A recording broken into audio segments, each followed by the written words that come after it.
And boom, we are live. Welcome, everybody. Welcome to Rehired. This is episode number 2, and we have an amazing special guest with us today. We're so excited. My name is Peter Clark, Red TV, and my good friend from Power Chord Films, Fran Strine. Fran, how are you today, my friend?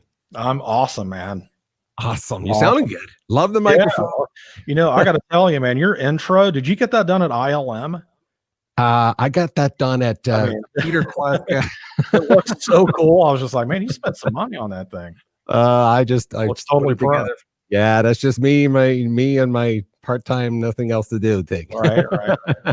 Well, that's what I love about this. It's all self-contained. We're having a lot of fun. So welcome everybody who's on Facebook. We are on a number of Facebook pages. So let me just make sure to put that up along the bottom here. We're live streaming on multiple pages. Hired Gun, the documentary, Power Chord Films, Fran Strine, of course, who is the director of Hired Gun, and Jeff Scott Soto, Red TV, of course. So we are reaching a whole bunch of different people from all over the globe because we know our special guest is actually, has an amazing following around the world, especially in Europe and South America and so on. So again, we got the name up. We've been promoting it. We know who the special guest is and so on. But Fran, let's talk a little bit about your connection with Jeff and how you guys kind of know each other, and maybe the connection to Hired Gun and some of the things that you've done. I can't even recall how I met Jeff. I think it may have just been through a Facebook thing, or admiration for each other. And I know he had watched Hired Gun as a fan of it. And he doesn't live far away from me. And one day we just decided to go eat some sushi, and we both ate our weight in sushi, man. It was incredible. But we must have been there for 4 or 5 hours with a mutual friend of ours. We just had a great conversation. And I knew about his career. I remember him playing with Yngwie. I've seen him play with Yngwie. And then, he invited me to a show in LA with his group, Sons of Apollo, which is a super group, and I'm curious to find out how he feels confident to lend a voice with all these insane musicians. Like, where do you find space for a voice with all these crazy musicians, Right. Well, when you look at the repertoire of the 35 plus year career, I mean, I don't even want to jump into that because you could take any one of those bands are legendary. I mean, the vocal performances are out of this world. We're going to talk all about that. I'm just trying to get up here. Let me just see if I can get a picture of you guys up just so that we can prove that there is a real connection there. And here we go. Where's this picture from, my fine friend? This is backstage in Los Angeles. The other gentleman there, Steve Bellamy, who's the president of Kodak. This was at the Trans-Siberian Orchestra show, which there's a connective tissue there too, because I worked with those guys before they were Trans-Siberian Orchestra. So I can't wait to talk about that with Jeff. Yeah, fantastic. And of course, that's so film-wise, that's from Kodak, right? Is that what you said? Yeah, and of course, part of your film that you just recently done. Yeah. So I invited, Steve's a big muso, and I'd gotten 2 tickets, and I was like, "You want to come see this crazy show?" He'd never heard of the band before, so he had no idea what I was going to witness. And to me, TSO, like, if you've seen Pink Floyd, The Wall, and you've seen Kiss and Nickelback with their pyro, I mean. Right. It's like a romper room compared to Trans-Siberian Orchestra. It's the biggest light show I've ever seen in my career, like ever, and pyro, musicianship's insane. The singers are all Broadway quality singers. They can really sing, Jeff's up there with them, Yeah, I did some research. I saw some of the lineup of the musicians there, and of course he's there as well. And I mean, just unbelievable lineup of musicians. So without further ado, we got so much to talk about. We have very limited time with this very busy rock and roll icon, 35 years in the business. I mean, come on, everybody. I'm so excited to welcome. Let's see if we can get this guy on. Jeff Scott Soto. How are you, my friend? What's going on, gentlemen? Woo! What's up, buddy? Man, good to see you. Good to see you. It's good to be seen. It's we haven't been seen or seeing people in so long. I've forgotten what it's like to be social. Oh, well, it's a new world, right? We're just and it's interesting that we'll talk about that because of course I've been watching some of your videos that you guys have, Voices of Apollo, all that kind of stuff. So there's different ways to communicate with audiences now, and this is one of them, what we're doing here today. So we're really excited about having you here, and I know Fran has that great connection with you and the idea of Hired Gun. I know you guys are connected in that way. But Jeff, let's just jump cut you off for a second. Let me tell you how we actually did meet. Yeah, please. I heard about the Hired Gun movie. I knew all of my friends were in the movie. I knew it was coming out, and I literally just reached out to Fran, like he said, via Facebook. We didn't know each other. We hadn't met, but I just reached out saying, this sounds like a great movie. It sounds fantastic. All my friends are in it. I'd love to come to the premiere if you guys are doing something or having something like that. And he wrote back almost immediately and said, we'd love to have you. And he sent me comp tickets, and he told me the date. One of the actual premieres was really local to me because as he said, we do live around the block from each other. So it was easy to get to, and I got to actually see the premiere of it with a bunch of other people that I knew and loved. So it was really cool. And that's kind of how we broke the ice, and we've been friends ever since. That's how awesome. Awesome. Okay, well, I'm not surprised. And Fran, and because I got to mention it, we talked about it off air, but I mean, there's so many people that you interviewed for this movie, and and there's so many people. I'm not one of them. I know. Believe me, Jeff gave me grief about it. He's like, why didn't I get your movie, man? That's where it first started. We didn't have any. Well, we had, I think Derek St. Holmes might be the only vocalist that we had in the movie. Wow, no kidding. Wow, yeah. What? Now that I didn't even think about that. Yeah. I didn't notice that as well. Now that you just said that, but to the point, I mean, your career, 35 years in the plus. Am I correct on that? About 35 years? Yes, sir. I started in 1984 with Yngwie Malmsteen. 84. So we're talking 36 years ago. That is incredible. That is incredible. So, a lot of those, the early years and so on has been covered in so many different interviews, but I'd be remiss if I, just jump right over it. Sure. I heard in an interview, I saw you actually on a cameo. You did a little cameo video, and you answered a question for someone, and you talked about the fact that you don't have connection with with that band anymore, with the members. The other guys, yes, I do. Oh, you do? Okay. And I know that. I mean, because again, this was my first and pretty much the ultimate hired gun situation, if you want to look at it that way. We were Yngwie's guys. We were Yngwie's band. In the beginning, it was sold, and it was kind of implied that we would be more of a band. It would grow into a band situation where we'd be writing, creating, and sharing the limelight together. That's why when it first came out of the gate, it was Yngwie Malmsteen's Rising Force, kind of emulating the Ritchie Blackmore's Rainbow. We sadly saw that decline and that demise of any sense of moving forward as a band very quickly. And one of the reasons why I moved on pretty much not even a year into the situation, it sucks because I would have loved to have continued with it and grow with it, but there was just no chance. There was just no hope for growing together and kind of guiding and pushing together what Yngwie's career and what he wanted to actually go for. So it sucked that we couldn't do it together, but it is what it is. And that's one of the things I really liked about the Hired Gun movie. It's about, it truly just shows there's some people that are made for that level of a career, and there are others that are so driven that there's no way they can stay in that level of a career. They might use it as a stepping stone, but they also have a different conception, a different idea of what they want in their lives. And so, with Yngwie, it was unfortunately, it was a situation that we couldn't grow together, and it does suck that we do not have a relationship today. I'd really love to change that, but that's that ball is in his court. Yeah, well, Fran, I got a question. Go ahead. Sorry, Fran. I was just going to say the connection point for me, I think, is fascinating, is that you brought together Liberty in the movie, and of course he has reconciled with Billy. I'm always talking to Kenny about it. Kenny Aronoff and the Rainmaker, Jeff. You're going to be hooking up with Yngwie here pretty soon.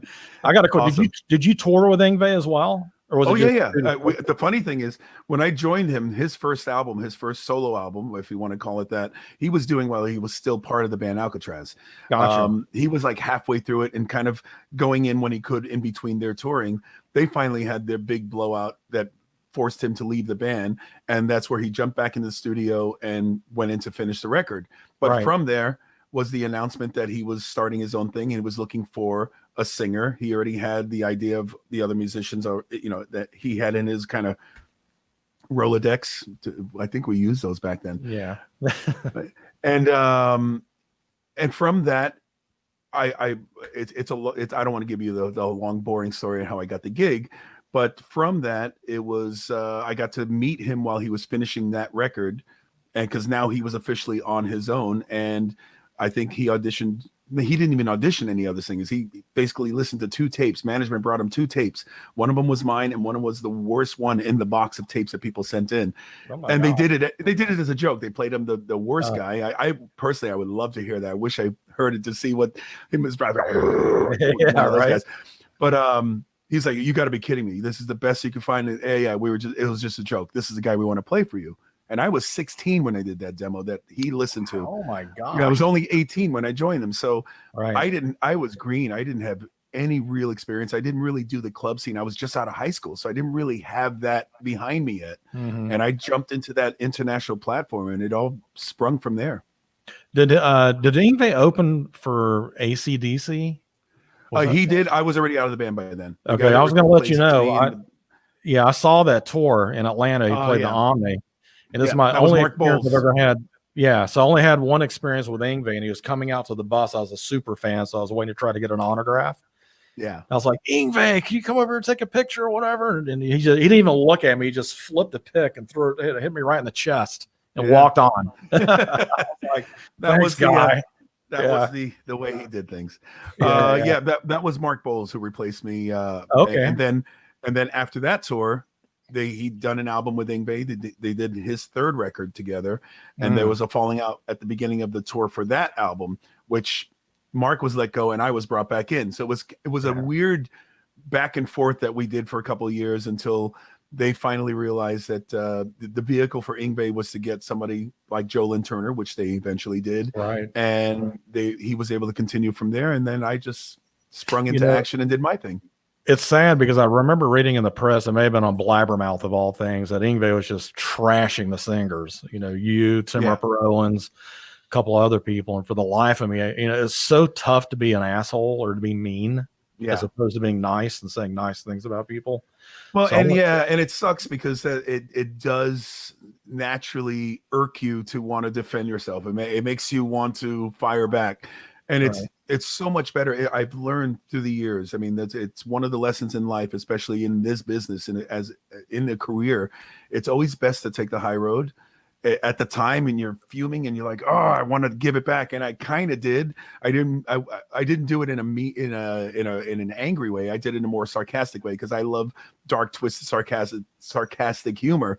Because part of that article was that Yngwie was singing himself, and I made a comment around the word "sing" and Yngwie, and I put that together. But anyway, it was that always goes over real well. That's the thing. I'm not proud of following up and attacking back. I just rather everybody have peace, love, and harmony, and it unfortunately it doesn't exist. And it's a long story of why there's a fence between us. Mm-hmm. It's kind of deep rooted. That has nothing to do with me personally, but unfortunately, I'm in the middle of it. So it's until he grabs that olive branch I've been putting out there, it's probably going to remain like this for a while. Well, you're in the right atmosphere right now, or certainly in the right company, because Fran seems to have that little magic wand. I know that I've been speaking to Kenny, and we're going to get Kenny and John Mellencamp together. I don't know how.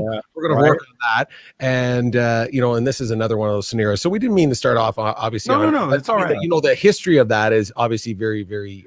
Everyone knows that, especially that's where a lot of your base in Europe. And it's funny. It's usually lead singers and guitar players that come with the ego a little bit. Yeah. And I'm glad you brought it up, because in any format and form I can use and utilize to get the word to him or word to his people or whatever, to show that I'm all about, let's mend these bridges. Let's mend the fences. Let's water under the bridge, all the cliches. I just basically want to leave this life with no enemies. I want to leave this life with people knowing who I am. I have no agenda. I don't want anything from you. I don't want anything. I'm not trying to get back into his life and career. All I want to do is have peace and harmony with everybody, because our lifespan's getting a little shorter as we get older, and I don't want to leave this earth with any regrets. That's a fantastic attitude, my friend. I mean, seriously, I really appreciate that. We don't want to jump around too much because you know what we do. When I say jump around, I don't want to spend a whole bunch of time in the past because you got so many cool things going on, like in real time. Fran's going to jump in and out, obviously. So let me just throw on a quick one at you. We'd be crazy if we didn't even talk about, some little band journey or something like that. I've heard of them. I think most people have heard of them, but I mean, come on, seriously. I mean, the idea of an iconic name like that, and you had the opportunity to do that. Can you give us just a general feel of that experience, and what people are, Sure. what that was like for you? I mean, stepping in for Steve Perry or stepping in with that band. Right. Wow. Just wow. Well, I actually stepped in for Steve Augeri, who replaced Steve Perry. When they decided to continue when Perry bowed out. I'll give you the abridged version. Neil was doing a band with Sammy Hagar called Planet Us. Sammy and Michael were summoned back into Van Halen. Planet Us now all of a sudden was falling apart. Neil had a bunch of songs he wanted to continue. He was a visitor of a site called melodicrock.com, a site owned and run by my friend in Australia, Andrew McNeese. And Neil and he were very good friends, and Andrew and I were very good friends. As Neil visited this site all the time, he always saw my name popping up from either fans talking about me or Andrew talking about me. And he finally, when he realized he needed a singer, he wanted to continue with this Planet Us thing. He said, Andrew, tell me about this Jeff Scott Soto. I don't, who is he? What was he about? And Andrew just sold me. He said, you want to hook up with Jeff. This is your guy. He's got all the right influences. He's got all the right avenues to take you as a singer, blah, blah, blah, blah, blah. That started the introduction to Neil. I got into working with Neil, which we titled the band Soul Circus. We did one album, we did a tour. And from that, Neil realized he needed to jump back in the journey. I think they were going into their 25-year anniversary, and he was going to be gone for a year. From that, I think this is where the Steve Augeri kind of burned out. His voice burned out even from the years prior. I think he truly needed a break, a year off from singing. And unfortunately, they booked him again in 2006 when he didn't really have the proper break. Enter me, because Neil, knowing that I could sing that catalog, he knew how influenced I was, how big it was basically injected in my DNA. Steve Perry, Sam Cooke, that whole world is injected in my vocal DNA.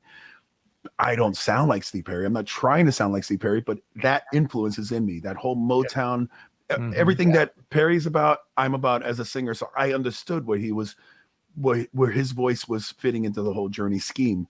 And also Neil knew that. And they knew that they couldn't just stop a tour in the middle and say, well, guys, our singer's, he's gone, he's toast. Everybody pull the plug and go home. Mm-hmm. So I got the call to say, would you be willing to step in and finish out the tour with us? And finishing out the tour basically meant from July of 2006 to the end of 2006, where in December, right around Christmas time, I was inducted the official permanent singer of Journey. Wow. Unfortunately, that didn't last any more than the next 6 months. And again, it's one of those things I still don't know to this day when you have a gig like that. And again, this was tapped on, this was approached in many different interviews and ways in Fran's movie, Hired Gun. You get a gig like that, you have to know the gig to keep the gig. It's two key ingredients. I knew Neil prior to getting that gig, so we already kind of had a bond and a kinship, but that band has its own kind of ways of doing things. And as I got close at everybody, I kind of feel like, hey, these are my bros. I can do anything I normally would with guys I grew up with. I guess that might have been the situation that led to my firing, whatever it is. I don't know to this day. But if you know the situation, and I knew even going into the situation, I better not be drinking, because when you drink, anybody smart knows that alcohol dries you out. A gig like Journey, singing that catalog every night, you got to be on point. You got people out there that still think Steve Perry's in the band, and when he doesn't show up on the stage when the lights go out, who's this guy? You better make sure you're damn good and you can deliver. So I knew that end of it. I knew the responsibility. I knew how to carry myself and not saying the wrong things in the press, not saying the wrong things on social media, et cetera, et cetera. but obviously it might have been a personal social thing that maybe I felt I was close enough to the guys. I might have said, I still don't know, might have said, done, who knows? Only they know, and only they can tell me. But bottom line is I was fired in May of 2007. So it didn't even last more than 11 months. Wow. But, You know, I got a Neil story for you. So Neil lived maybe 3 blocks from where I did in San Rafael. He lived in San Anselmo, California. Yeah. Next street over, basically. And I interviewed him twice for Hired Gun. He wanted a redo for some reason on the second interview. So I was like, of course I'll go interview you twice. Are you kidding me? Maybe I'll get more stories out of you. So when we were editing it, you know, unfortunately, his story didn't really jive with any of the Hired Gun stuff. I mean, they did hire Nell, you know, but it wasn't, it had already been told to death. Everybody knew the story, and they made a movie about it already. So we just couldn't find a spot for him. We could have used maybe like a cool sound bite, but is that really doing any justice for having him in the film? And who's to say there's not going to be a Hired Gun too? But I remember at 7:30 in the morning when the press release came out on the film in Variety, I got a text. Ding! I'm like, texted me at 7:30 in the morning. I look and it's Neil. He's like, hey man, I've seen all this press coming out about Hired Gun, but I don't see my name anywhere. Did I get axed? And of course, when Neil Sean is asking you this question, you got to really think hard about how you're going to respond. And you got to remember, we interviewed 65 people for Hired Gun, and only maybe 30 people made the cut. You know what I mean? Right. And Neil's got a big ego. There's no shocking news there, and he deserves that. He's a great guitarist and a legendary melody maker, and I respect him so much as a guitarist and musician. But you know, I was thinking about what I was going to text back, like, you know, well, you're not the only person that didn't make the, you know, what? How do you respond to a legend, you know? And then the phone rings because I didn't respond quick enough, and it's Neil. Yeah. So I was like, hey, Neil, good morning. He's like, hey, man, you know, I'm seeing all this stuff. What's going on? I'm like, well, you know, unfortunately, you know, you didn't make this cut. You know, I'm not saying that there's not another one. You know, he obviously wasn't too happy about it, but, you know, it's almost like you getting fired from the band. It's like, why did I get fired? Well, why didn't I make the movie? Well, you know, I don't really know a real reason other than it wouldn't have helped push the story, and that's what making movies is about, is keeping a flow going. But I did license a couple of songs from him, from his Vortex records. You know, we made friendly on that part, but you know, and I'd say, you know, I don't know if you know, I'm sure Jeff, you know, I don't know if he's known back then, but you know, San Rafael is a very progressive green city, right? Everybody's driving Teslas and Priuses. Neil owns 4 Lamborghinis, Ferraris, and he's like zooming down 4th Street, you know. So I've been to his house a couple times. Well, house, I don't think he's there anymore. Yeah. And then you know, I'd see him at like the smoothie shop or whatever, and we'd still talk. So there's no bad blood there. It was just, it's an interesting story, I thought. You know? No, I mean, the connection point to again, that's what's so interesting about that movie and that documentary. There's so much left behind the scenes that, like you said, to make a number 2 or 3 is an easy transition. It's funny you mentioned Motown, you know, 4. So it's funny, Jeff, you mentioned Motown. You see, I had that vibe, I had that feel, Motown and so on. And of course, you know, Fran has just finished another movie with Ray Parker Jr., which is right. And I know you saw who you gonna call, right? I know you saw that. Talk to me. Did you know of radio? Did you know of Ray? Did you know of that growing up? Talk to me about the experience of the Motown influence for you. I loved it. Oh, you can't change that. I love music. I love radio. Most people know Ray, of course. His legacy will always be Ghostbusters, but I didn't know as much as I learned in the movie, and that's one of the great things about this movie, and that's why I keep pushing Fran. You got to do a Jeff Scott Soto movie, because I know you can get the word out there. People go, I didn't know that about him. I did not know he was behind the scenes on so many amazing songs and recordings and writing, and it's this movie. I was in tears on some of it. I basically, Fran gave me a 24-hour screener. You know, he's not going to give me a physical copy of it, because that's how the pirating begins. Yeah, I literally watched Jeff. I watched it 3 times during that 24 hours. It was that good. Oh wow! I mean, I don't know. I can't even tell you how many times I've seen Hired Gun, or how many people I've turned on to Hired Gun. The same respect, because I think Fran, it's definitely his calling. I realize that Fran used to be a tour manager and did that whole world. But from that world, your real world is your calling is film, and you know how to adapt our world, the music world, into the film world. And that's, I love your way of doing documentaries. That's why one day you got to do a Jeff Scott Soto one. I've been in line, buddy. Don't worry. I'll put it in the slate. I appreciate those kind words, man. It means a lot. That is a great compliment, because Jeff, just so you know, I didn't get a copy either, but I did get a sneak preview. So, and we did do a show with Ray recently, 4 or 5 weeks ago, but and talking to Ray about it, the experience for him was the same. It's like you said, like, I don't think people certainly know his story, but and just, it's very similar to yourself. I mean, this is what's interesting about you when anyone does research, which I hope everybody here, if you're a fan, fantastic. If you just know of Jeff a little bit, dig in, man, because there's so much stuff for me over 35 years. But one of the interviews I saw, you suggested that you had, and I know you know the answer to this, but you said there's 3 bands I want to play with. You said you know what they are: Journey, Queen, and Van Halen. Talk to us about that. And you knocked 2 out of the park. So what? Well, not officially on the Queen one. I mean, I'm blessed to be friends with both Brian May and Roger Taylor. Blessed to have, for them to have me in their lives. I mean, as a kid growing up and having the posters, and you have your legacy acts and artists and bands who can do no wrong. I was one of those Queen fanatics that loved everything they did, even when they were getting bashed for doing things like I Want to Break Free or Radio Gaga. The US got a little fickle with them when they started getting a little too experimental musically. But I love this band, up, down, sideways, inside and out. And from that, it's one of those pinch me moments when you realize that not only you're in their circle, but you're actually amongst their friends. You're part of their families' lives and the wives and that type of thing. So it's one of those moments where you realize what you do for a living. You are blessed to not only be able to make a living doing this, but the people that you can now call your friends are people that influence and got you to this point. And that's I didn't get to solidify it by being this singer for Queen. I would have loved to. It would have been great.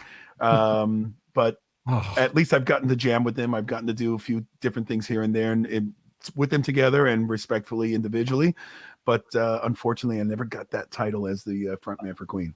But come on. I mean, just seriously, let's just get clear here, okay? Like I was just saying that to somebody I was talking to earlier today. I said, I'm going to be talking to this guy, and I mean that with so much respect, you have no idea. But I said, and I know who he is, but I don't know, and I need to dig in. And I was digging in, and I was thinking, to be even considered, to be even on someone's radar, that you could sing with Journey, for example. Yeah, to be on someone's radar that, hey, that Freddie Mercury guy, like to be even in that, right? I mean, brother, that I mean, you could hang your hat on that for the rest of your life, which you haven't done. But I'm just saying, like, that's unbelievable. No, I get it. It's those pinch me moments, they still happen. They still, and to be honest with you, it's still occurring even with my peers, my contemporaries in the band Sons of Apollo. I mean, this band is chock full of legends. When you see what these guys have done on their own or individually or collectively with others, and the names that they've been able to make for themselves. And I have to look around me. I have to look on stage, and to the side of me is this guy, and to the side of me is that guy. It truly is a pinch me moment every night I'm on stage with these guys. And again, I know them and I love them as they're my brothers. So it's not a situation like a hired gun situation where I have to worry about my P's and Q's, but I still do, because you don't want to offend anybody. You don't want to give anybody any reason to question your stability in the band. The only thing, respect thing. And at this point, as long as I'm delivering, that would be the only reason why I would be let go out of any situation, as long as if I'm not delivering. But as long as I'm delivering and the personalities get along, you have gold for the next however long you want to do it. I got a question for you. Going back to Journey real quick. When like you said, you're in there about 11 months or so, and you don't know why you were let go. How were you let go? Did the band management call you? Did you not get a call back? Did you learn something in the press? Yeah, it was a call from management basically stating, and they were very cordial about it. They basically stated, the band realized they want to go a different direction. Without going too much into it, there might be even some legalities in talking about it. Gotcha.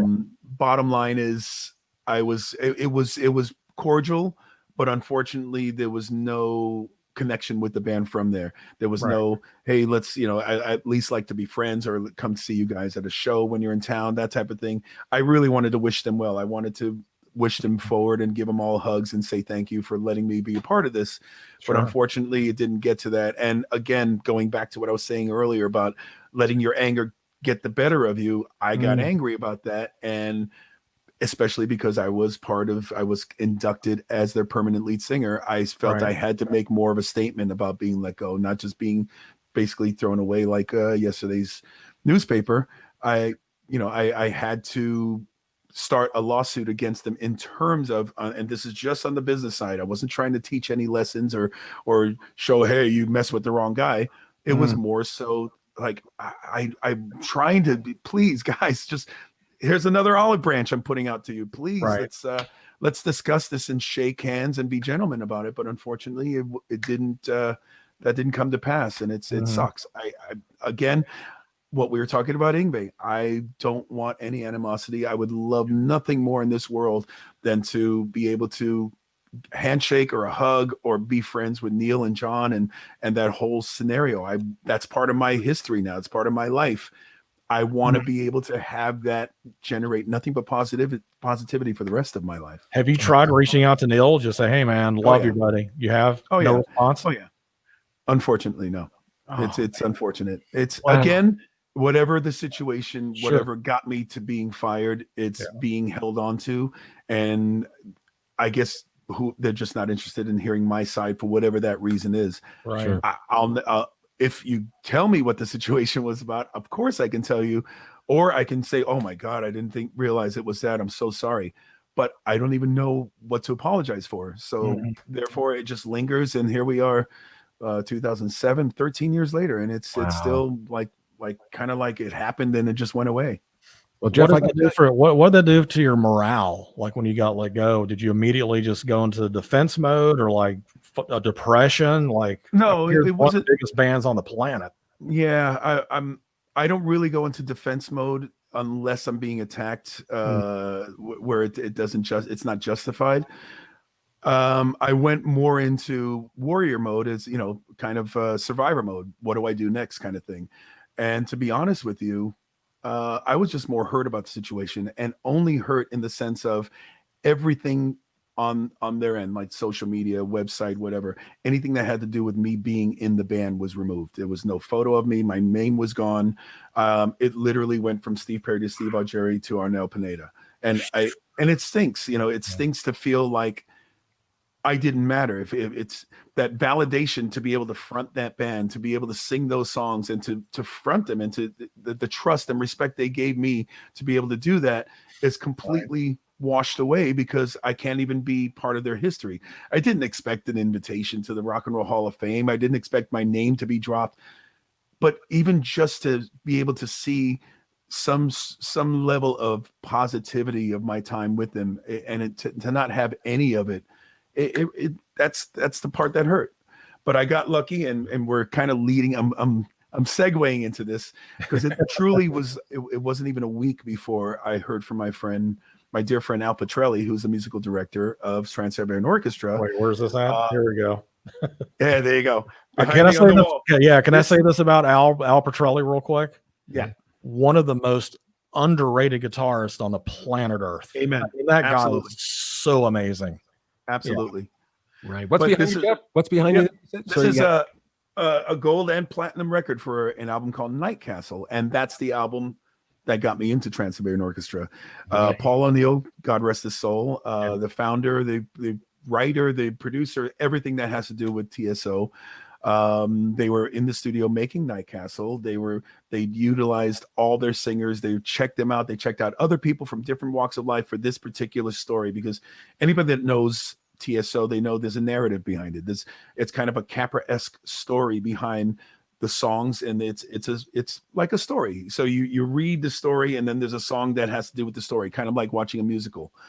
And this particular album, they tried out many different singers for the main character. There's not many albums where TSO albums where somebody gets more than 2 or 3 songs on. This particular one had 5 songs that required the lead character to be singing. I got a call from Al, and I've known Al since 1990, since we broke bread together at a festival in Sweden when I was with my band Talisman. We were playing with Alice Cooper, who he was still with at the time. We met each other, and we've been friends ever since. So Al calls me on this one day, a week after my firing of Journey in 2007. And he said, yeah, we're in the studio. My boss, Paul O'Neill, he's kind of hitting the wall with a certain voice and character for this new album we're working on. Would you be interested in flying down, meeting him, and seeing if you fit? And of course. I mean, I'm in survival mode now.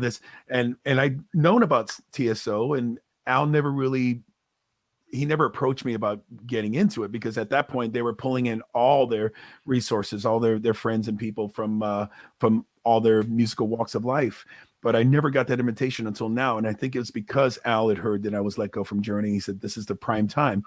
And he even told me when he first brought me up to Paul said, but Jeff, he's singing for Journey now. He's more of a tenor. I need a baritone. I need somebody with a strong baritone voice. He goes, no. Jeff's a baritone. He's a baritone who can sing a tenor. And he goes, so from that he was sold on getting me down there.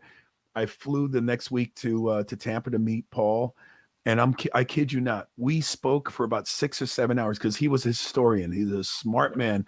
He knows about politics, religion. He knows about world government. He was chock full of education, and that's why the stories resonated so well with TSO, because he put all his knowledge into the stories and made sure that history was intertwined with all of this stuff.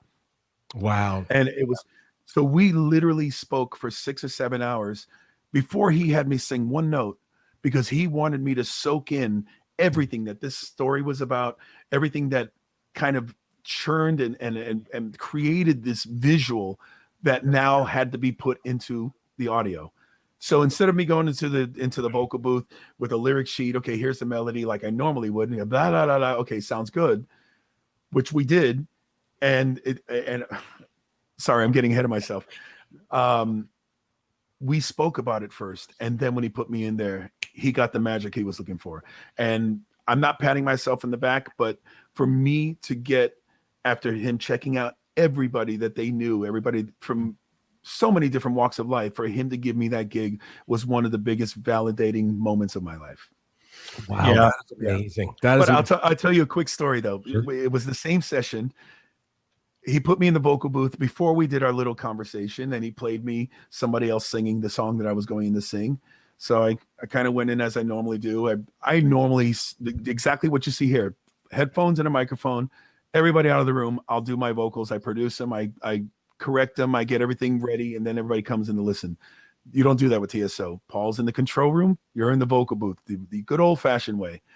So I'm in the vocal booth. Lights are off. There's just like a little lamp over my music stand showing the lyrics.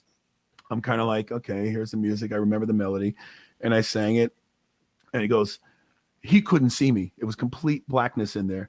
He goes, Jeff, you know what? And I hear my hands in my pocket like this. He goes, it sounds like you're just kind of standing there with your hands in your pocket, not really believing what you're singing. I'm like, and I immediately took my hands out of my pockets. Like he can't even see this, but he knew. He just knew when you gave him a performance that he believed, that's when you knew you got what he was trying to get at. And that's what I love, where I learned so much from this man. Right. I got a little backstory, more connective tissue with TSO. So if anybody doesn't know already, TSO were a thrash metal band out of Tampa Bay, Florida called Savatage back in the day. They had Haul the Mountain King, Sirens, The Dungeons Are Calling, just brutal thrash metal. And they did an album called Dead Winter Dead. Yeah. And on that record, they did it was a concept album about the war of Sarajevo. And they did the Christmas Eve series with a big Trans-Siberian Orchestra that launched their career. Yeah. And at the time, I was still a freelance photographer, photojournalist for Metal Edge magazine. And I got an assignment, and I'd known Sabotage for many years. Chris Oliva was a dear friend of mine. Rest his soul. Yeah, great. Another underrated guitar player. Oh God, yeah. Yeah. But, I drove down to Tampa. I was going to meet the band there, ride the bus with them, and just cover this tour cycle for just a few days. And I get to the hotel, and Paul O'Neill's there. I knock on the door. Paul opens the door, and he's got a telephone in each ear. He goes, "Come inside." I'm like, "What the hell's going on, man?" He's like, "This Christmas song is just taking off at adult contemporary radio now." Yeah. And like, we're scrambling, trying to figure out what to do. So he was on the phone with the record label and the radio programmers trying to figure out how to jive this thing up. And they cut that tour short. We did the Florida dates like Fort Myers, Orlando, Miami, or whatnot. And that was it. They went in the studio and started cutting this Christmas record that blew up. And I remember seeing them the first time in Atlanta, Georgia. And I don't know if Jeff, if you ever played there, the Tabernacle. You remember the Tabernacle in Atlanta? I don't. No. Okay. It's about a 1,200 seat little theater. And that's where Trans-Siberian Orchestra saw them the first time. Wow. And I was completely blown away. They bring like a local orchestra in, and the band is just smoking. There was no East or West Coast. So it was just Sabotage and a band, Yeah. And I was just like, what am I watching here? And afterwards, as you do these long autograph sessions with the audience afterwards. Well, they did that back then too. Yeah. And Johnny Middleton, who I've known forever, was like, "Hey, I'll be back. We'll grab some beers or whatever after this signing." And I was dating a chick at the time. He goes, "Why don't you and your girl go in the dressing room, have some fun? I'll be back in about a half an hour." Just be dressed. I'm like, okay, so it was pretty cool. But and then to see them evolve, and then they played the Fox Theater. This is when I was all living in Oh yeah, I know that one. Yeah. Yeah. Then it's like 6,000-7,000, and then they're playing arenas. Then they're doing matinee shows. Yeah. So Jeff, for you, man, as a singer to do, and those shows are grueling, right? Oh yeah. They're programmed. I mean, they're Oh yeah. one song after the next. What is that like to do 2-3 hour shows back to back? Well, let me elaborate what you just said about the shock and awe that is TSO. Yeah. One of my favorite things that I love hearing Al Petrelli talking about when he does interviews is how the feeling he gets when he looks in the audience and he sees a 70-year-old grandmother with her crocheted reindeer sweater, and then sitting next to her is like a 16-year-old dude in a Slayer shirt. And the contrast between those two images at one show, it puts a smile on his face. It puts a smile on my face too, because I see the same thing. When I look out from the stage, you see the variety and the mixture of people in one show. It's so rare to see something like that. And that's what I love about the way TSO transcends to so many different audiences and so many different people. But yeah, as far as the show is concerned, yes, it's a very long show, and it's not so vocally demanding on a singer as a lead singer, because you're basically only given anywhere from 1 to maximum 4 songs per show, and if you're doing a matinee, basically that turns into 8 songs. It pales in comparison to doing a 90-minute show where you're singing 20 songs or 22 songs. The difference is your day starts with in the afternoon, where you're being social and kind of warming up and getting ready for sound check. From sound check, you warm up and you do your matinee. During the course of the show, not only are you going up there to sing your lead vocals, but you're going up to singing background vocals for other songs. And then you're socializing in between. So you're literally using your voice from, say, 10:30, 11 o'clock in the morning, if you choose to, if you choose to be social, to warming up and doing all your things throughout the matinee. Then you do dinner with everybody, and everybody's socializing and talking. And then you do a second show. You do the whole thing again. So it's more of using your voice. Again, it pales in comparison to singing a 90-minute show or 2-hour show. But the difference is you can be quiet the entire day. You can wait until sound check, and you can wait until showtime, and then you can shut up. With TSO, you're back and forth. You're basically on the move the entire day. I remember my Fitbit, I'm doing average about 20,000 steps a day. And then the end of the show, you have the you have the VIP after show. If you have guests, like I have Fran, or I have people all over the country that pretty much on any given night, I know I have a guest I'm going to go say hi to, a family, whatever. And then from there, we do the public signing where, say, anywhere from 100 to 400 people stay after the show, and we line up somewhere in the concourse and we sign and we take photos, we say hello, we choose to also socialize with them. So you're talking about a 12-hour day of blah, blah, blah, blah, and sing, blah, blah, blah. That's where it gets demanding. That's where you have to learn how to ration your voice and when to use your voice and when to shut up. In between the matinee show and the evening show, do you have time to like undress and get out of that tux or no? Yeah. Oh yeah. And the great thing about, especially, I wouldn't say maybe talking early 2011, 12, something in that territory, the dress code was kind of changing. It was kind of getting more hip and badass, like more streamlined. They were allowing us to wear black jeans as opposed to the stiff tux pants, the pants that came with tux. Then they came out with these cool streamlined tux coats with the leather lapels, and it started looking really badass. You didn't feel like you were dressing up as a waiter anymore, or right. You were just dressing up to go to the local opera. You finally felt like you were looking classy, but you were looking rock and roll. And I love the way eventually they morphed into that. Now when you see us, you go, man, where can I buy one of those? I want to wear one of those. Right. Hey, speaking of Paul O'Neill, man, it seems like he was the juggernaut and the genius behind TSO. Sure. How involved was he with the stage production, hiring all the musicians, everything we see at the spectacular show?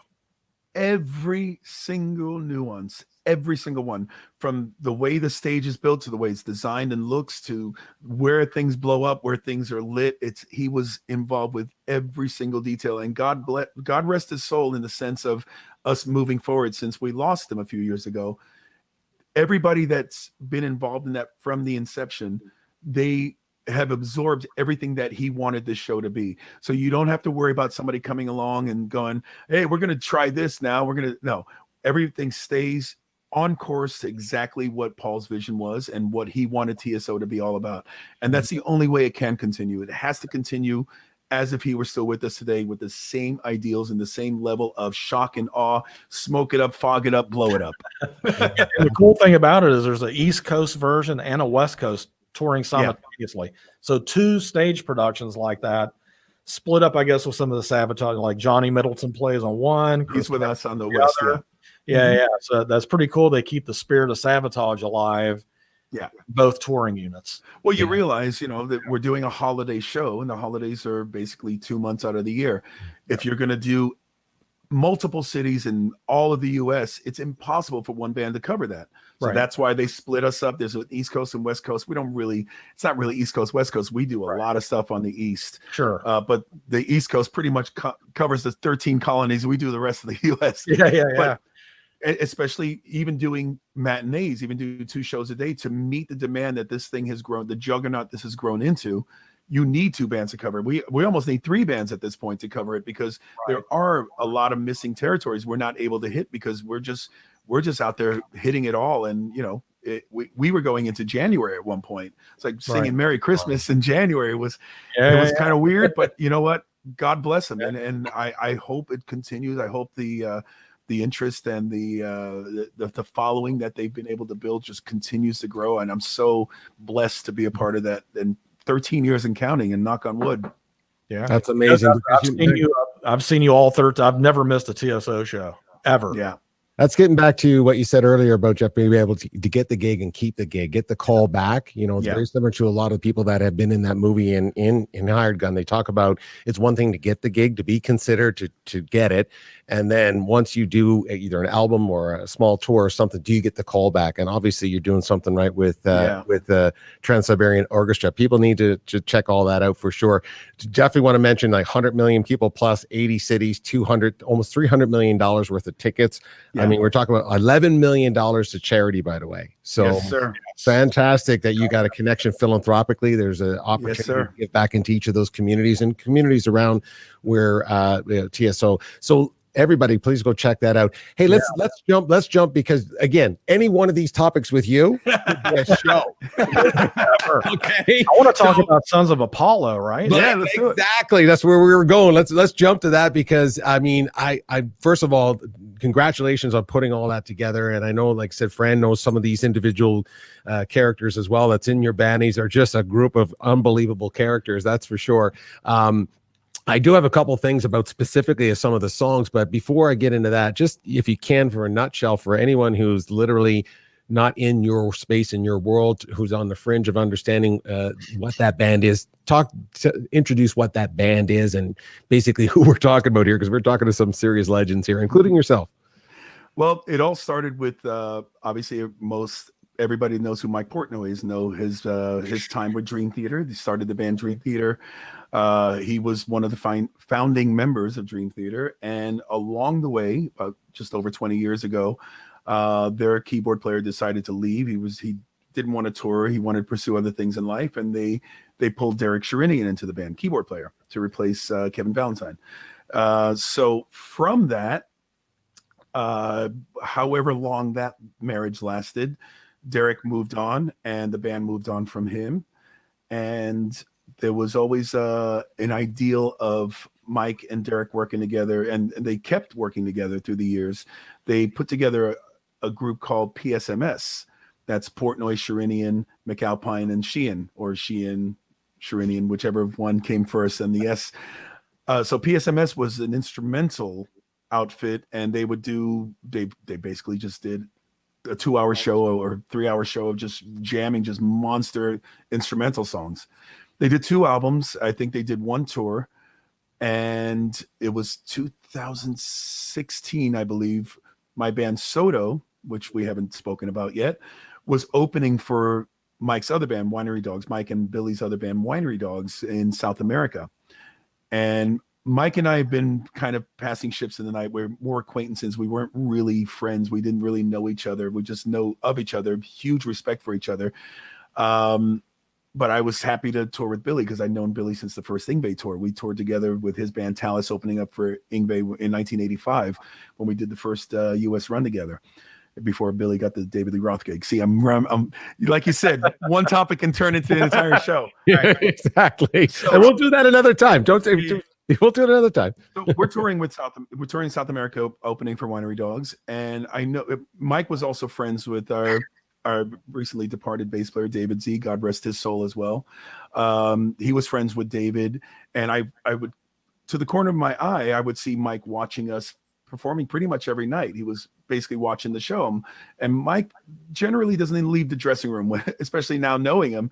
When he's at a venue, he's basically in his zone doing his thing.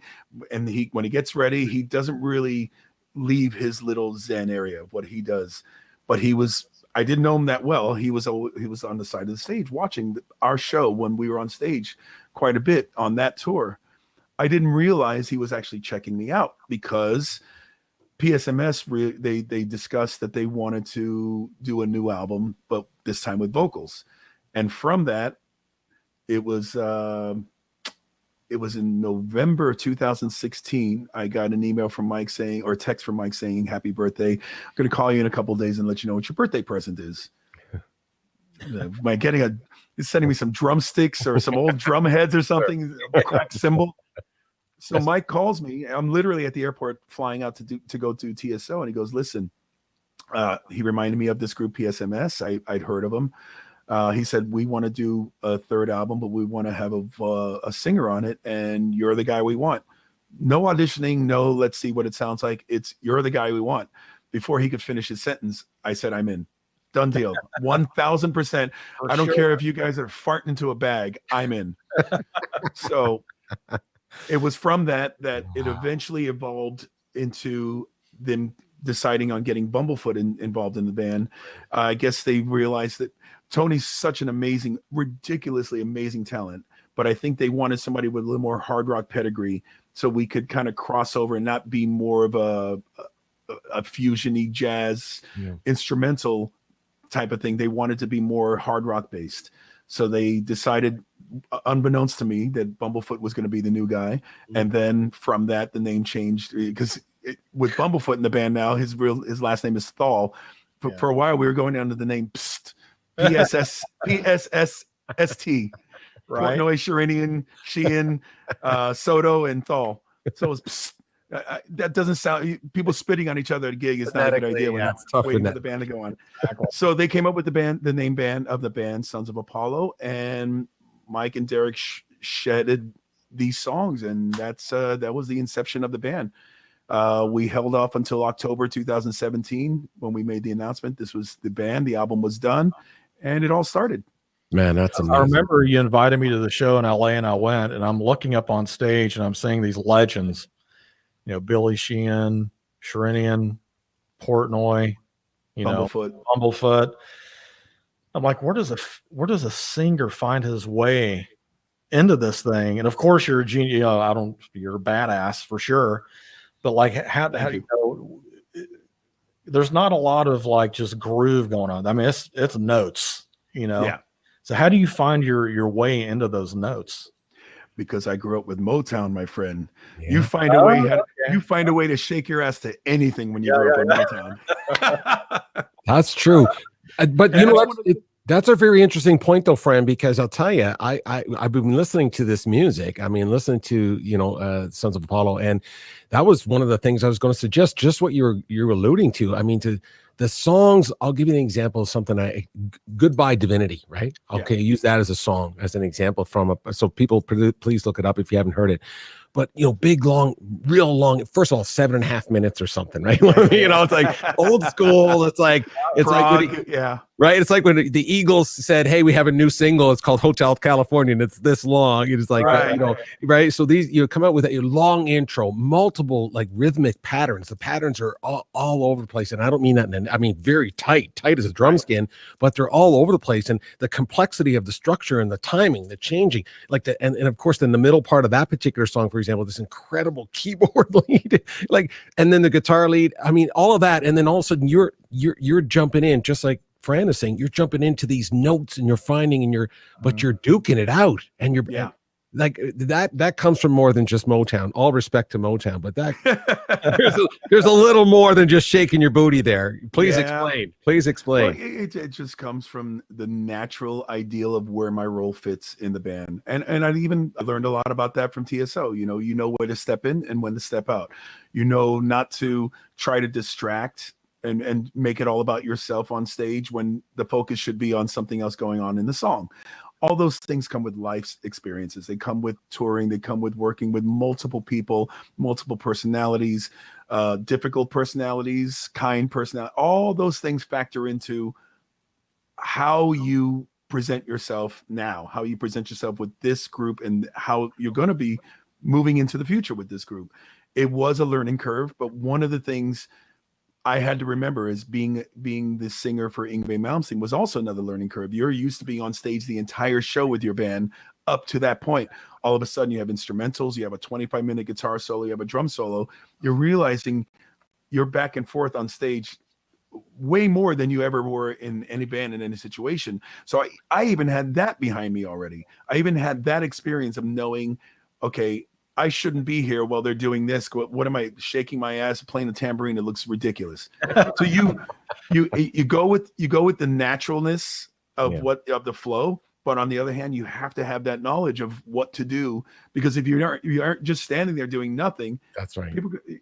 There's no entertaining factor in that. And one of the things we pride ourselves in, besides the shred fest, besides the musicality, besides everything that this band stands for, is we entertain you. We give you a show, and that's that. It comes with experience. I gotta tell you, man, anytime I've ever seen you perform, you're 100 miles an hour. It's not like you're just standing there singing. You're like David Lee Roth, 1982. You know what I mean? Flying across the stage, jumping into the crowd, and with TSO, the same thing, man. You're ripping off your jacket or your tux suit, running around the stage, which, and by the way, the stage is like a football field, and you're going back and forth like grief, Yeah, you got to put on a show, man. You got to give people something to watch, because you can only go so far with just sheer talent. You can only go so far with how good you are and what you have to offer. But if you're standing there, it's like watching grass grow. I want to see something. I want to see movement. I want to see personality. And I learned that from the best, from Freddie Mercury, from David Lee Roth, from Prince. Yeah. These guys put on a show, and you're just enthralled. You're entranced watching them. And then when you hear them and they're delivering that on top of it, it's like, holy moly, you know? Right. You know what's your solo band too, Soto. Yeah. Well, Soto is not really Jeff Scott Soto is a solo band. Okay. Because that solo is Jeff Scott Soto. But Right. Soto is a band only named after me. It's an actual band. Every member is as equal as important as the next in that band. And that's what I always try to push with Soto. I want everybody to stick out their personalities, what they have to offer, why they're in that band, why we're in this band together. So Soto is absolutely 1,000,000,000,000% a band.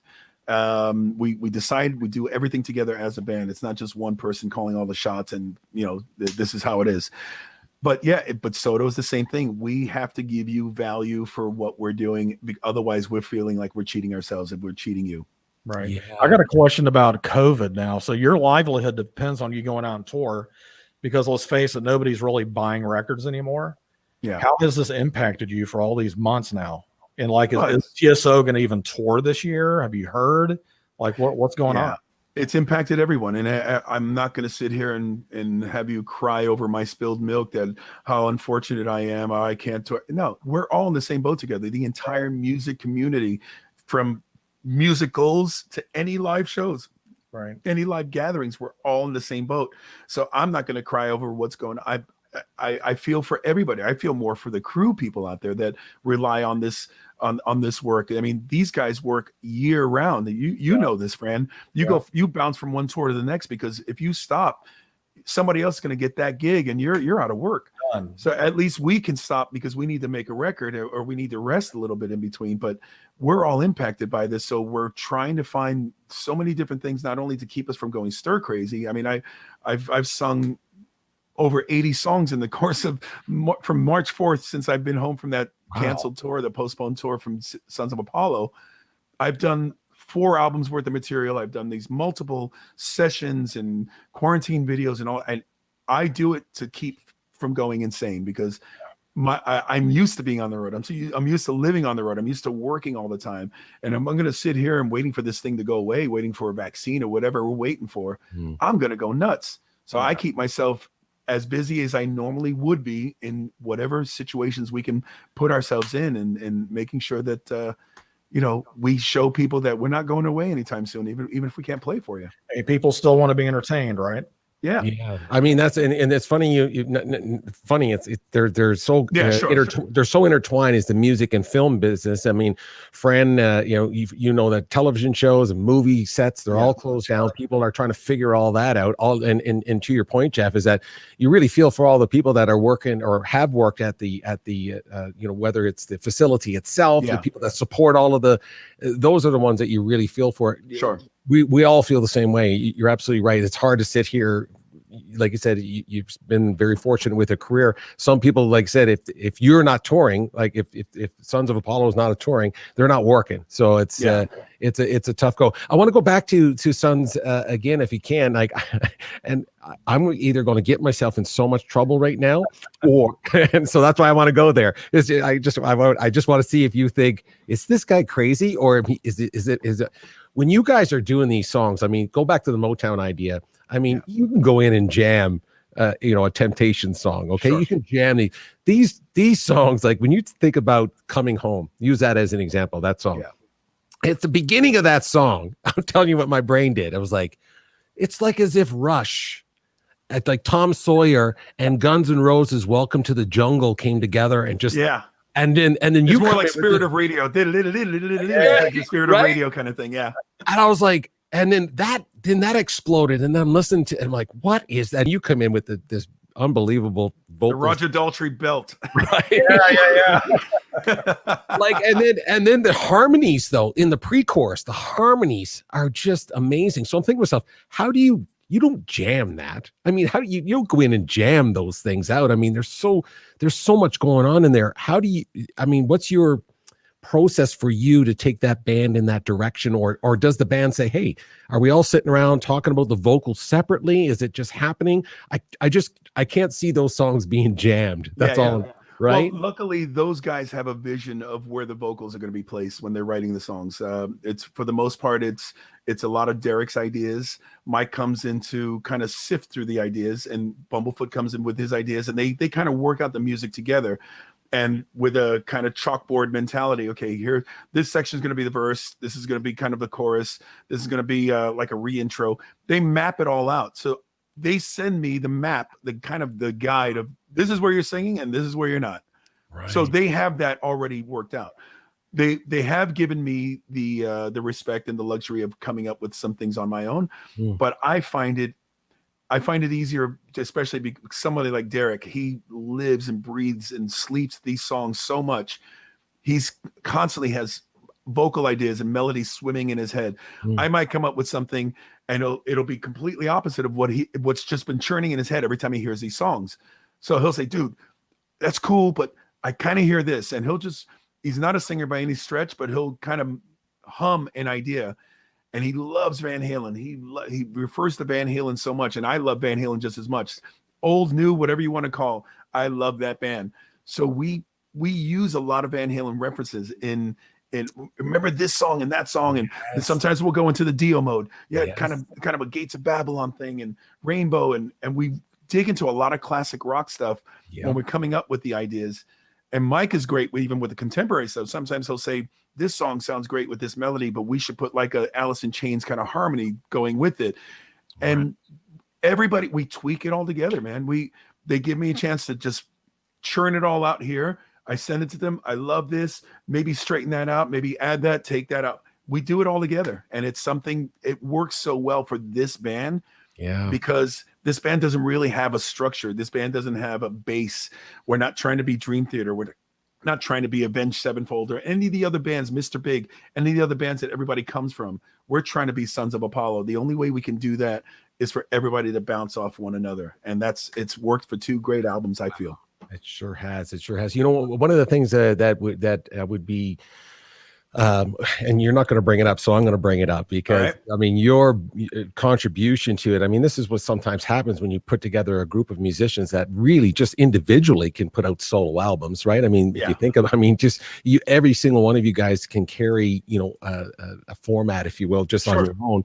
But your songwriting, your lyrics, the creation of lyrics. I heard something, and I really want you to if you can comment on it, because I'm fascinated because you've mentioned how you write lyrics. You use the idea, and when you said it, I was like, what did he say? You said double entendre. Yeah, double entendre. And I was like, okay, that's kind of cool. What do we? I kind of know what that is, but then I dug it up and I was thinking, yeah, that's right. We had 2 meanings and all that kind of stuff. But you said I only write in double entendre, and you said that you like that. Talk about that style of how you bring that to Sons, I mean, even to Soto. Like, when you say I only write in that, I mean, that's very specific. So why is that a strategy in the 2 bands? And as you get older and as you've tapped into, especially the 80s scene, again, you guys are not that far in age from me, so we kind of grew up with the same music, and we grew up with the same knowing of all the same bands. There's only so far you can write a schmaltzy ballad or something about let's party and the girls and we're going to rock and roll. There's only so far you can go with that, especially when you get older. You're still writing about that in your 50s. It's kind of sad. I don't know. Hey, ask Broker. He's still writing about that stuff. Yeah, well, just kidding. I find it's strange for me to do. Yeah. So if I'm going to write a song about a relationship per se, or if I'm going to write about somebody I've heard of, or a relationship that's going on there that has nothing to do with an actual physical relationship, it has to do with a personal relationship. It could be between a boss and an employee or an ex-employee. You can always find factors that put those 2 entendres together. You can take the story about how a couple have come apart to the same way and put it in respect of how black and white things are between them. I don't really understand. I can't really explain how I do the process, but when I'm writing a song, and if it seems too one direction, like this is only about this, I'm like, I gotta mix it up a little bit. I gotta make it more like take for instance, There's a song I'm writing about my experience with a former bandmate. Okay. I won't say who. There are many that I can and have written about, but I try not to make it so obvious that it's about that. I try to make it sound like, well, it could be about splitting up with a person or splitting up with a relationship with a woman or a partnership in that sense.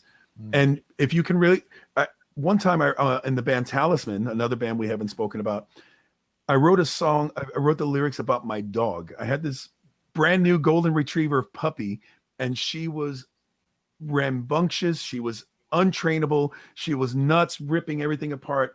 She was wild, but I loved her. I loved her to death.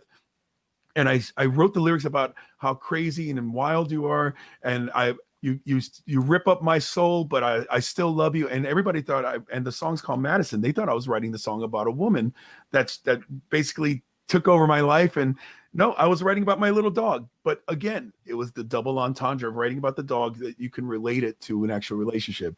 And I love doing that. And I love putting that twist. And the funny thing is I'm working with this videographer in Brazil, a guy named Tiago. He's done a lot of the videos that I've done recently. He did the video for an upcoming song on my new solo album coming out in November. And he puts another twist. Because maybe because of the language barrier, because he's from Brazil, he'll look at the lyrics and think the song's about something else. So his video comes back completely different from what I had in mind. So now you got triple entendre. Right. But I think that's a gift, my friend. I mean, I know it's a strategy and you're thinking about it, but it's also a gift to be able to kind of relate word and wordsmith like that, to be able to take people on a journey, excuse the pun, but take it on a journey and then you have to interpret it, and especially with the complexity of your music, and again, talking about Sons, for example, I mean, the complexity of the songs, and then for you to then put in these other twists and turns for people, man, that's just, you're taking people on a ride every song. And to Fran's point, when you're running back and forth a couple of football fields a night, I mean, that's pretty good stuff. I can't walk. As you get man. Like a maniac. As you get older, you got to find lyrics that you're not going to be either embarrassed or that are unrelatable to where you are in your life.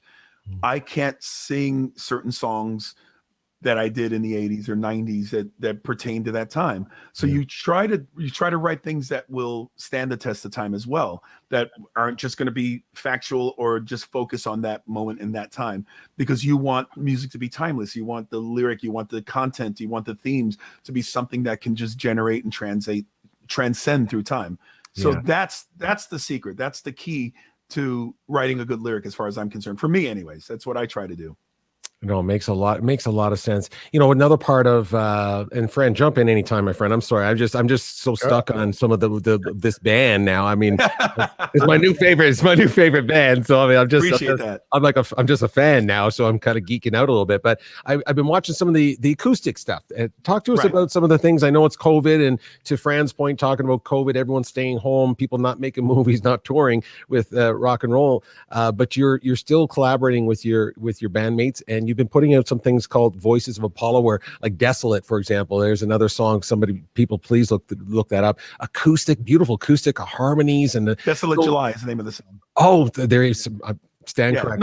No. And so talk to us a little bit about that. Like, why is that important to kind of do? I know you want to connect with your audience, but what I love about it, my own watching it, is like you really are demonstrating this incredible musicianship, especially the harmonies and the textures of how you're laying down these tracks acoustically and so on. Talk to us a little bit about that process with your bandmates.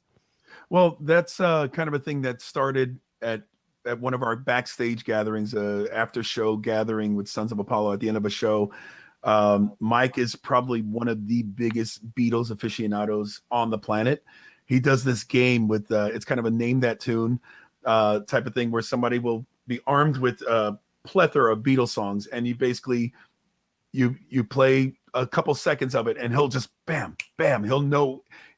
One time he actually named the song before the first note was struck, because he knows the breath and the sound that comes before that song so well. Wow. Because he's so anyways, everybody, especially anybody who sings melodies in a rock and roll band, whatever you want to call it, knows Beatles songs, loves Beatles. So it just happened. I think it was just by chance. And Ron, so musically in tune, and we're just so on each other's tips as far as somebody starts singing, we could sing harmony. Everybody knows so much about music. They know which harmonies to go to. They know how to find harmonies. Somebody started singing Nowhere Man at one of our things backstage, just into the room in front of their people. And one of us jumped in and it turned into 2-part, and the other one jumped in and I turned into 3-part. And from that, it's like, whoa, that was totally unrehearsed. We've never done that before. We realized we had that knack because we do a lot of singing together on all these songs in the show. But we didn't realize we had that natural knack of somebody starts singing, we just start harmonizing with each other. And with Sons of Apollo, that's what I love about this band. There are so many references of Apollo that come with it. You know, we have the food of Apollo, we have the sneakers of Apollo, the socks of Apollo. There's so many things that refer to of Apollo that why not the voices of Apollo? And, right. And we just we decided, let's do Nowhere Man. And from Nowhere Man, somebody threw out, would you guys ever, if you guys did another Beatles song, which one would it be? And like, I remember we went to go see the Love Beatles show in Vegas together when we were on the Sons of Apollo tour. And the intro of the show just, I mean, I have goosebumps now talking about it. It just blew me away, the a cappella version of the song, because I said in this interview, I would challenge the guys to do exactly what we heard at the Love thing. No music, just a cappella version of Because. Yeah. If they're that good, let's do it. And they took the challenge.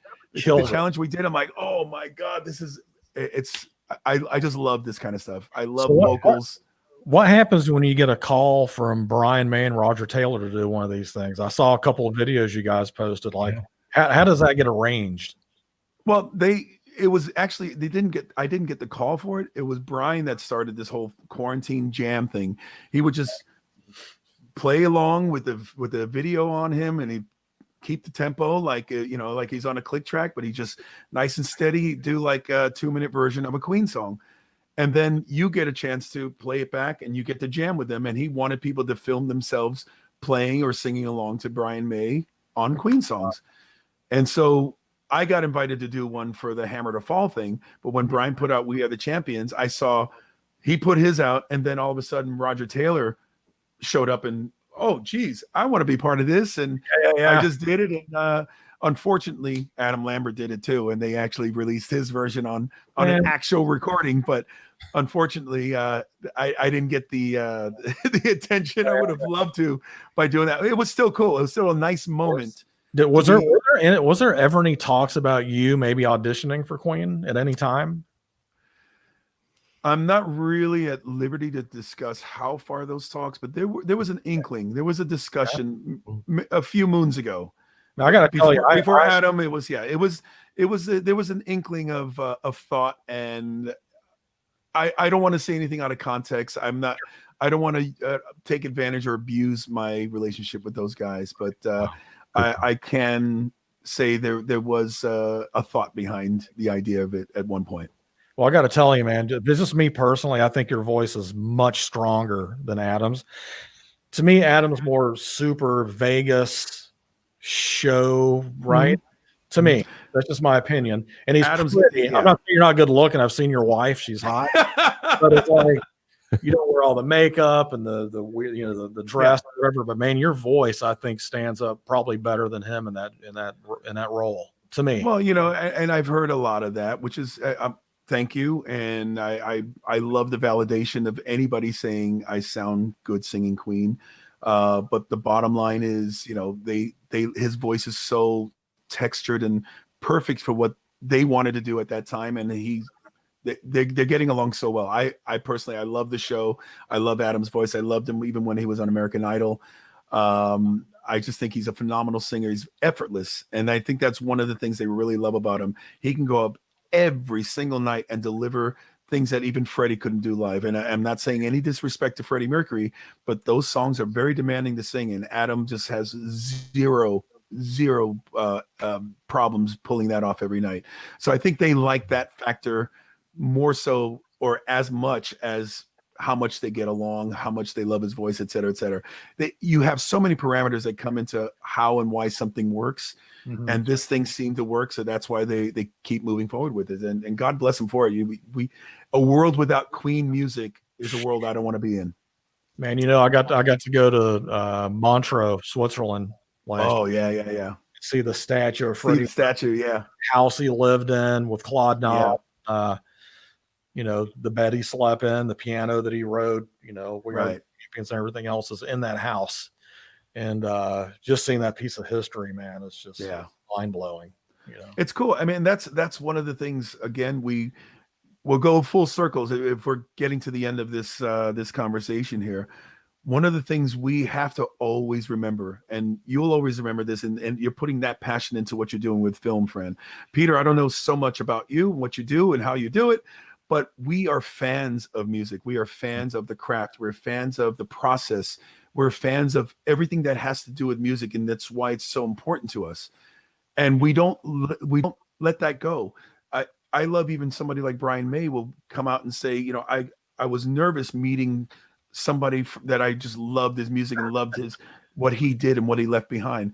I love that we are humbled and we're human behind the fact that it's something that we're given that influence and that inspiration to pursue ourselves, but you can't let that go. You gotta harness that and utilize it in every single thing you do in life, in music, in career. You don't let that part go. Yeah, and you hit it on the head about the process. I think one of the things that, you know, anyone who can define themselves of what they love to do, if you're not in love with the process, if you're attached to the outcome, you're in real trouble. You don't write music so that you can push to the end. I mean, the writing of a song is not the goal of getting to a song is not to get to the end. I mean, if that was the case, every song would just be one final note and that would be it. It's the process of writing it and working and collaborating and building. And in Fran's case, he might have as many as 200 people listed, you know, credits that go up behind a movie. He might be on the marquee as the director or producer or whatever the case may be, but like you said, it's the process that you fall in love with, and then the outcome is just the fun. It's like planning a party. It's all about planning it, having people come, and you have a good time, and then you go, hey, that was kind of cool. That was kind of cool. So I love that. So no, I appreciate you suggesting this. I know that was a beautiful segue, by the way. To hey, I know we're coming to the end of this thing. Well, you want to end on a high note? Wait a second. I got to ask a question though. Yeah. We haven't even touched on movies yet. Just real quick. Yeah. List 3 motion pictures you could just watch over and over and over again. Like, what are your top 3 ever? It's going to be really random. It's not in any order. Trading Places. Okay. Eddie Murphy. Forget it. Amazing. Star Wars, the very first one that came out in 1977. And the original Godfather. Wow.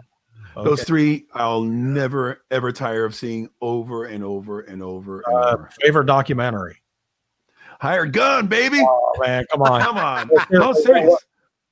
I love music documentaries. I love artists. I love things that tap into the source of, again, what we love. Yeah. And you tapped into something that's needed. There was a need for that world to be exploited. Yeah. Most documentaries are about people you already know of. They're about the names. Every name in that movie we know of. You don't know the names behind them. And that was such a very important film for you to do. Many, many times, but I grew inspiration for Hired Gun from watching 20 Feet from Stardom. There you go. That's a great movie. Oh my God. Another God. great one. Yeah. Masterpiece. And just that you got to tour with Jason and you got to see his story and you get to see that I mean, the whole, I'm sure that's where it all stemmed from. The fact that, you know, he did everything from the Hillary Duff to, you know, to Alice to Five Finger Death Punch. You know, it's all those things factored into where he eventually got to because he was driven to not just be a hired gun. Right. Yeah. No, that makes a lot of sense. And no, that's great, friend. I know what and it's always cool to tie it back to outside of what people do. We get so associated and enamored. And that's why, you know, I'll just say apologetically a little bit, asking, you know, when you ask the same questions all the time, you get asked about Journey and all these bands before and so on. But it's really cool to go outside to see a little bit more. But so that's my segue, Jeff. That's my segue. But the good thing about you bringing them up and answering all the time is you find new ways of actually getting that same reply. You find either interesting ways or maybe something you forgot to mention that you thought might have been more imperative to say in the context of that answer. So it goes both ways. Yeah, very true. No, very true. And you know, and I'll just say it out in public to record it right now. I love the fact you always take the high road on answering those questions. I mean, you could easily, I do now. I didn't always do that. No, well, but that's maturity and that's growth and that's age and that's wisdom and you know, Fran has talked about this in different interviews as well with people that, you know, again, that were interviewed. They could have easily thrown a lot of people under the bus. I mean, multiple times, but you know, you have to pick and choose those battles. And so, but my segue was into learning a little bit more about you. And I did this with Fran, with Ray, and I want to do it with you because here's what I'm going to do. First of all, I'm going to go back to the old the recording, and I'm going to see if Fran's answers are the same, by the way, just to see if he's consistent. And then, but more importantly, is that we never really talk about just silly, normal things that human beings are. What do they really like? So I'm going to ask you a couple questions here, and it's literally just our little segment called This or That. So simple. I just want you to give me they're so easy. It's almost immediate answer. It's almost childish, but it's fun because you know, the biggest kid you could ever meet. Right.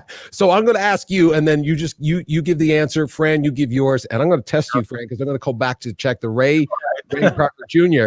and see if your answer. So we'll start with you, Jeff. It's just quick questions, just one-liners here. Either or. It's this or that.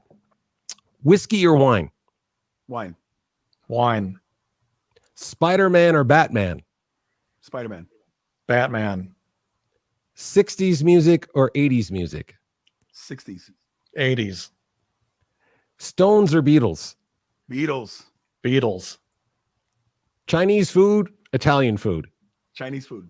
Italian. Convertible or truck? Ooh, I remember that one. Truck. Convertible. Yeah, because you don't have hair blowing all over the place. Yeah, right. Exactly.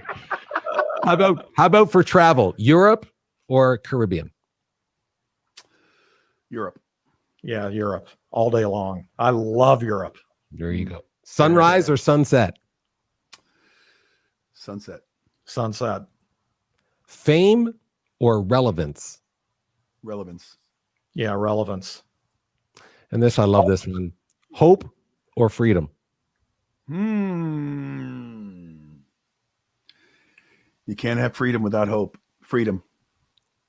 Hope. I'll tell you something what Ray told me about fame. When I did Hired Gun, you know, I didn't make a lot of money on it. A lot of people think I became a millionaire making that movie. I did not. Yeah.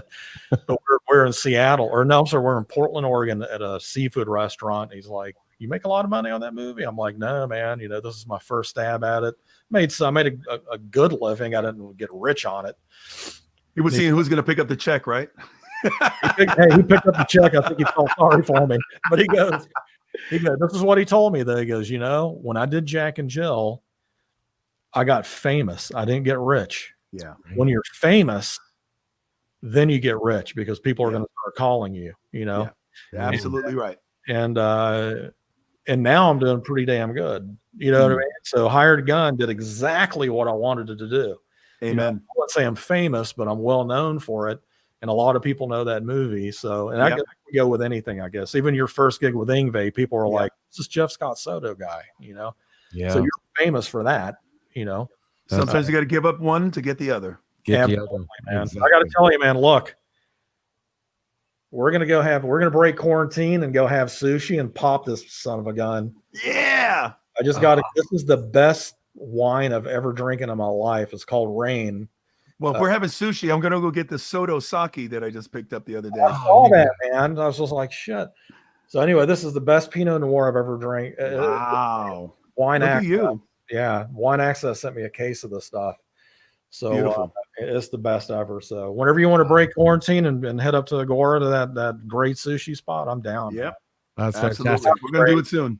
Jeff, there's one more question at the end of here. I didn't speak in. I'm getting one more with you. I want you to finish, and friend, you can do it too, my friend.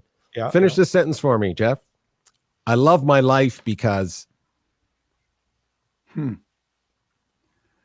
So many reasons. Fran, you answer first. Man, I love my life for so many reasons. I mean, there's very little I don't love. You know, I wish we were better in a political way in this country, but other than that, I can't gripe about anything. You're kidding me? Yeah. I got an awesome life. Yeah.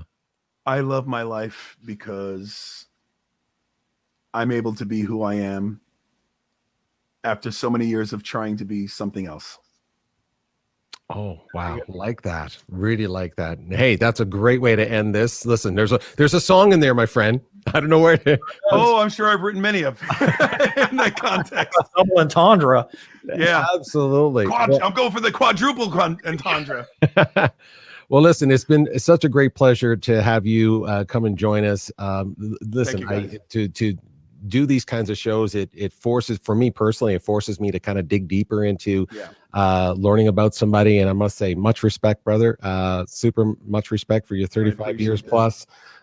You've been around the block and back, and you're probably around for your second or third time. And I wish you the best of luck and success. I hope, obviously, Soto, the band, first of all, Sons of Apollo. I've put up your website here. I hope everyone will at least go out to Soto World and, connect with you on social media and so on, and stay in touch, watching some of those, lots of those videos you're still doing. So there's lots of ways for you to stay in touch with Jeff and what he's doing. Fran, always a pleasure with you, my friend. It's great to see the connection between Hired Gun and the documentaries that, you're working on, and music. It all comes together. It's all symbiotic, and it's such a pleasure. So Jeff, you take care of yourself. And man, thank you guys for having me.